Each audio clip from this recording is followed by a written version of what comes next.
इसका साइज ज़्यादा बड़ा था तो मेरे को रिटर्न ही करो। क्या बढ़िया है। थ्रेडिंग नहीं करवाई? सूटों की ऐसे बारिश हो रही है मेरे यहाँ, डेली 2-3 सूट डेली आ जाते हैं। तुम पकड़ो इसको, लगाओ, मशीन चालू करूँ।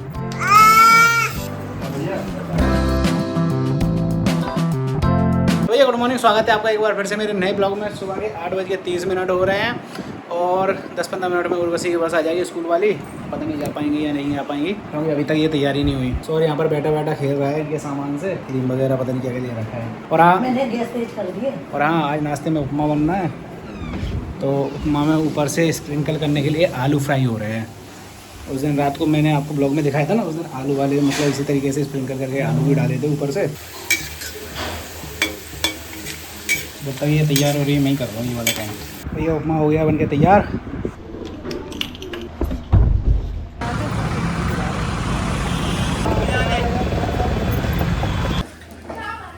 इसका साइज ज़्यादा बड़ा था तो मेरे को रिटर्न ही करो। 2 hours later. OTP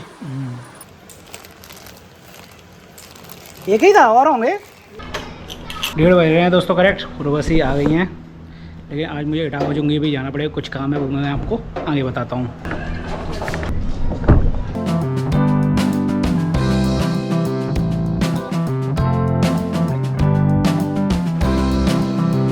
तो भैया जैसे कि मैंने आपको बताया था कि मैं आपको इटावा जंगी पहुँच के बताऊँगा कि मुझे कहाँ जाना है। तो अभी जैसे कि आपने देखा मैं आया हूँ सीक्रेट पार्लर पर, जो कि भिंड में काफ़ी फेमस है। तो उर्वशी को कटिंग वगैरह भी करवानी थी, क्या करवा चौथ आ रही है ना, और साथ में आज भी प्रोग्राम है, मैंने शायद आपको बताया नहीं। सोनम दीदी की लड़की का जन्मदिन है तो आज शाम को वहाँ पर जाना है। तो फिर इन्होंने सोचा कि आज ही कटिंग करा लेते हैं, तो 5-6 दिन बाद ही वो करवा चौथ पड़ जाएगी तो फिर बार बार नहीं करवानी पड़ेगी। तो इस वजह से फिर मैं इनको इधर पर लेकर आ गया हूँ। क्या बढ़िया है। थ्रेडिंग नहीं करवाई? पार्लर का काम तो हो गया भैया इनका, अब चलते हैं घर पे। नीला है, हम काला समझ रहे थे, ये बिना चुन्नी का है। बस बस वो ऐसे सही है। Oh my God, green green green. इस सूट का तो मुझे भी सब्री से इंतजार था। जो ऊपर ही लिखा 100% कॉटन। सूट देखने में सुंदर लग रहा है, थोड़ा सा डिफरेंट भी है। दोस्तों मैं दोपहर में सो गया था, कुरियर वाला का फ़ोन आया तब मैं जगा एकदम से। उसने बोला भैया आपका पार्सल है। वही लड़का था जिसने कल के पार्सल दिए थे, लेकिन सुबह कोई और आया था, मतलब जो रिटर्न वाला था वो भी कोई और आया था। उसके बाद एक पार्सल और आया था, वो भी कोई और देने आया था। एक पार्सल की डिलीवरी और आज की दिखा रहा था लेकिन वो नहीं आया। अब हो सकता है कल आ जाए और उसके बाद एक पार्सल और बचेगा। मैंने सूट वगैरह तो आपको दिखाई दिए हैं और फोटोज़ वगैरह भी दिखा दी हैं उसकी पहने हुए। सूटों की ऐसे बारिश हो रही है मेरे यहाँ, डेली 2-3 सूट डेली आ जाते हैं। सर मैं दवाई लेके आ रहा हूँ, ठीक है? हाँ और की दवाई लेके आनी है, कफ खांसी हो गया उसे बहुत। Later. तो भैया ये दवाई मैं लेकर आया था। Few inches later. दोस्तों शाम के 7 बज रहे हैं और मैं हो चुका हूँ रेडी।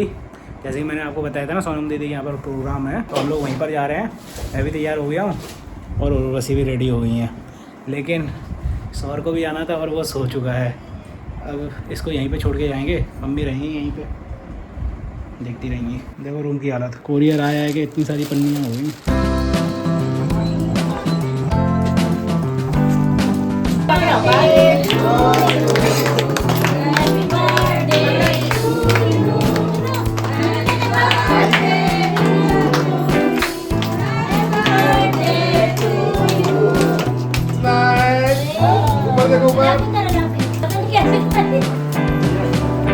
तो भैया दीदी के यहाँ से आए हुए तो लगभग 1 घंटे के आसपास टाइम हो गया, 1-1.5 घंटे के आसपास, क्योंकि सौर जग गया था। जैसे ही मैंने आपको दिखाया था जब हम लोग यहाँ से निकल रहे थे कि सौर सो रहा था, लेकिन फिर मम्मी का फ़ोन आया सत्यम के पास कि सौर जग गया और रो रहा है।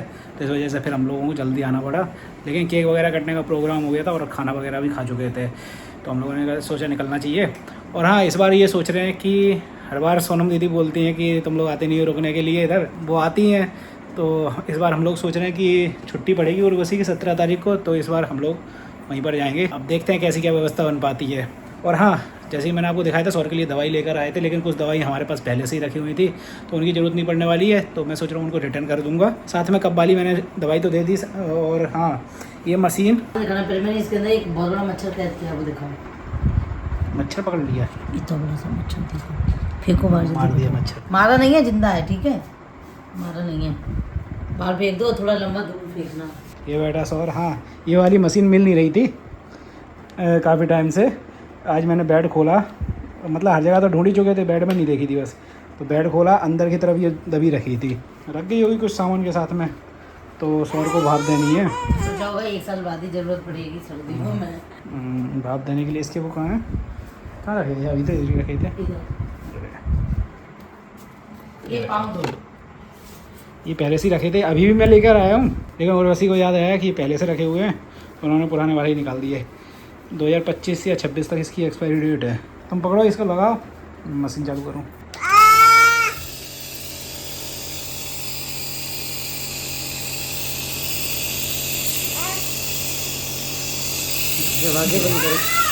तो भैया अब मुझे ब्लॉग बंद करना पड़ेगा क्योंकि इसको पकड़ना पड़ेगा, नहीं तो ये दवाई लेगा नहीं। और हाँ, अब इस वाले ब्लॉग को यहीं पे ख़त्म करता हूँ और कल आपको अपडेट दूंगा कि सौर को दवाई दे पाई या फिर नहीं दे पाई। तो अगर आपको ये वाला ब्लॉग पसंद आए, एक सेकंड, हाँ एक चीज़ भूल गया हूँ मैं, ये जो मैंने कोरियर रिटर्न किए थे आज जो सुबह मैंने आपको दिखाए थे, वो कल वाले ब्लॉग में मैंने आपको दिखाया था कुछ कोरियर में गड़बड़ आ गई थी। गड़बड़ ये आ गई थी कि मैंने 2 कोरियर मंगाए थे, मतलब गलती से उर्वशी ने क्वांटिटी 2 डाल दी थी। पहले क्या है, एक उन्होंने एड टू कार्ड किया, फिर सेम टू सेम उनको पीस बाद में ध्यान नहीं दिया, वो दोबारा से पीस एड टू कार्ड कर लिया, तो वो क्वांटिटी वहाँ पर 2 हो गई थी।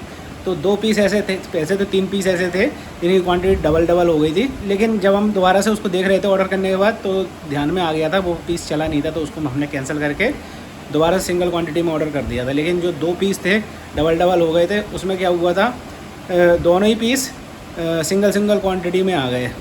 मतलब वहाँ से ही उन लोगों ने सिंगल क्वांटिटी भेजी। जब हम लोगों ने पैकेज खोला, वैसे तो उन लोगों ने पीस इस तरीके से फोल्ड किए थे कि देखने से तो ऐसा लग रहा है डबल पीस है, लेकिन जैसे ही हमने खोला, जैसे मैंने आपको दिखाया ना अनबॉक्सिंग वगैरह में, कल दिखाया था, कल ही पीस आए थे, तो उसमें सिंगल ही पीस निकले।